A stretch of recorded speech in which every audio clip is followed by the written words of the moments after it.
Okay, hey, how's it going, guys? I'm going to sit there and I'm going to try to send this video up today.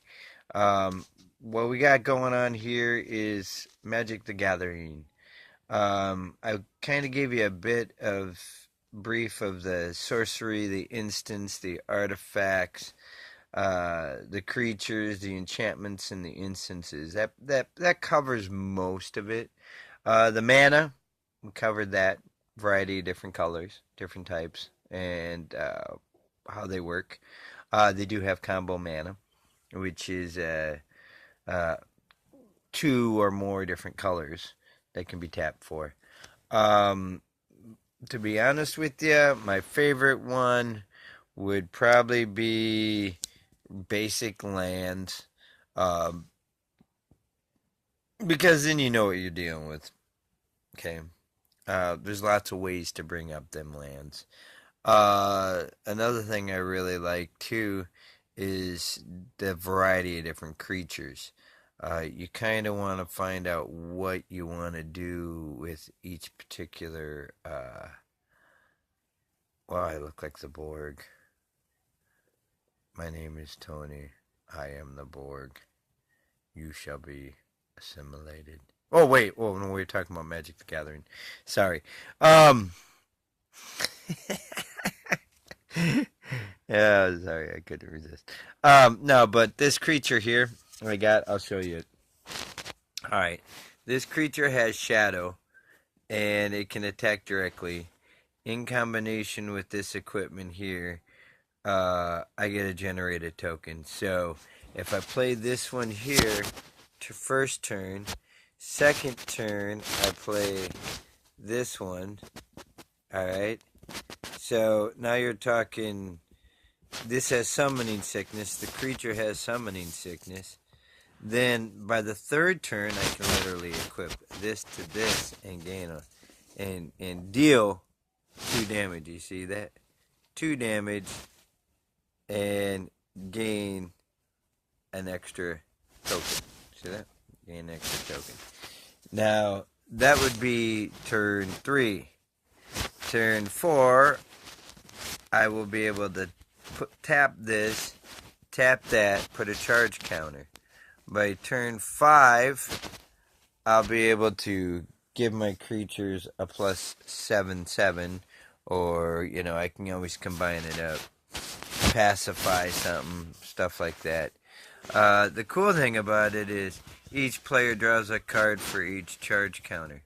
So, my goal, my goal with this deck is to be able to draw 5, 6 cards and be able to play each one by generating mana. Every turn you can lay a mana, okay? And if I've got those creatures that let me draw extra mana and let it sit there, I can literally double my mana easily. And that's kind of what I'm looking to do.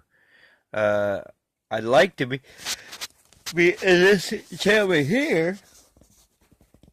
That doesn't generate planes. That only generates mana. Artifacts, which can be used as mana. Kind of like some of you are familiar with your Eldrazi scones or shizens or whatever. That's what that's talking about. Does the same kind of thing. Um, my other favorite thing too is that's why I'm running 3 of those. Eventually, I'm gonna have 4 of those in 4 of the Elgar Ilvi Vex in there because I can do that much more damage. Um, I'm trying to keep it the costs originally low, but I'd like to get it to where I can start summoning some of the more expensive cards, the heavier cards, the ones that are gonna require a lot more. Um,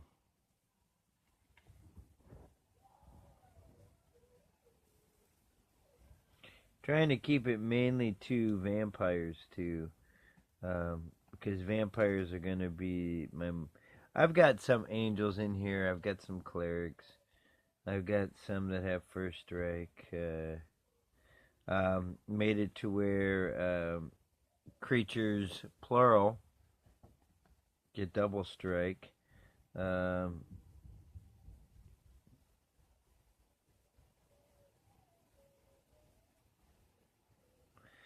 I've got a creature here now that, for those of you, okay, I'll read it to you. Flying. If a spell or ability would deal damage to you, prevent that damage. You gain life equal to the damage prevented this way. When purity is put into a graveyard from anywhere, shuffle it into its owner's library. This is one of my favorite creatures. It's called Elemental Incarnation. Okay, the name of it is called Purity. It costs 6 colorless and 6 white mana to play. Alright. Basically, what happens is it protects me. If a spell or ability would deal damage to me, the player, prevent that damage and you gain life equal to the damage prevented this way. So, like, let's say somebody wants to deal 10 direct damage to me. Not combat, but regular damage. This card prevents it, and I gain 10 life. So, instead of just breaking even, I actually gain an additional 10. So, needs to say, you can power yourself up real quick. Yeah, I've got a couple of those in the deck for that purpose, because it does it stops them from targeting me, because I'm just gonna gain the life. I just got to get a couple more Ilvex and I should be good. Now this one, whenever another creature enters the battlefield, you gain 1 life. You really can't go wrong with that card because right there you've already got you're gaining life. It never hurts to gain life because you only start out with 20. You know what I mean? So any opportunity to gain more life, yeah, you should probably jump at that. As long as you think it through completely. I mean, it's not the only thing to do. But I suppose this gives you kind of a brief summation as to what's going on with Magic here. I'm basically, most of my cards, I'm trying to stay with the vampire theme in mind. The more vampire cards you get, and the lower cost, the faster your deck's going to play. There's many different ways to get a deck to play fast. One is to generate all kinds of mana, and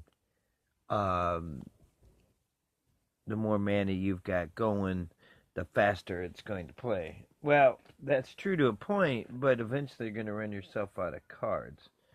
So if you can find a way to generate cards back in your hand, or continue to keep drawing from your library, that's, I've only seen a few people have 30 cards on the field. Okay. Only a few people. It can be done, but it requires a lot of time and a lot of patience, a lot of effort, and you really got to know your deck. Okay. Normally, it's only a 60-card deck, so in order to get 30 cards out on the field, you got to be drawing extra cards. You got to have mana. You got to be booking through the mana. You can't be stagnant in your hand, holding on to the same card because you don't have enough mana to play it. So, word to the wise, careful about the cost of your cards, and if you're wanting to build high-cost decks, you're going to run into a mana issue, so what you're going to need to do is find ways to generate mana. Or like when a creature comes up, tap it for mana. Or instant and sorcery cards that let you bring extra mana up every turn. Or, play 1 mana and bring another, from your library to your hand. You know, that way you've always playing a mana every turn. Um, or using an enchantment or instance card to quick boost up extra mana. There's many different ways to get around it. Um, just got to be careful because without mana, the game ends real quick. Because they just, especially if your opponent's always getting mana every turn, he's gonna be able to play every card in his deck. I at one time built a deck that literally the highest cost card was 4, literally 4 mana, and I was running 24 or 25 in a 60 card deck.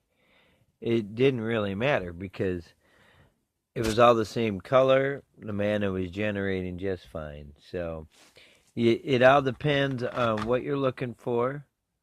Again, I stick to a base that you like the most, and you'll be surprised. And let me know how your game goes. All right, I'll talk to you later.